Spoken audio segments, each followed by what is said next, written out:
السلام عليكم ورحمة الله وبركاته.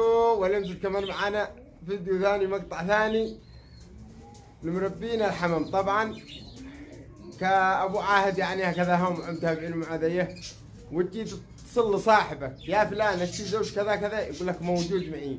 بكم الزوج؟ قال ب50,000 كلمة. مالك؟ ليش ب50؟ للمه يا فلان انا اخوك. ذي قصة ابو عاهد معه متابعين. ابو عاهد الحين معه زبون بيبيع الحين ب200,000 ب300,000 بمليون، بيبيع الحين ويشتري 50. صلي على رسول الله، قال اللهم صل وسلم عليك. قلت تسمعني تبيع ذا الحين بال35، الرجال الان برسل بالله عندك سعرك، والله ما معي منك ولا اشتري منك اي حاجة. ارسلنا له بالرجال بس بالله عندنا البيت شعب له له كم 35,000 ما رضي يبيع الحين.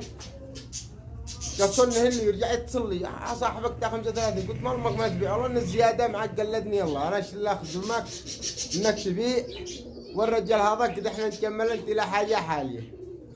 ما رضى يبيع. قصني اللي ابو عاهد معي زبون بيرسل لي ناس. طيب مرت الايام والقاه في باب اليمن وباعهم ب 13,000. ما حكمك انت يا المربي؟ واترك التعليق لك. طبعا يا مربينا الحمام هذول كلهم اللي تشلوا مني طبعا عارفين بابو عاهد. اصور له المحادثه حق صاحب الطيب وارسل له واقول له شوف كم يشتي فين. تشتين عجبك ولا ما عجبكش؟ يقول لي عجبني. حكي الطير هاته وابو عاهد وردك بالبتي هي لا عندي لا انا بدون مكان المشتري.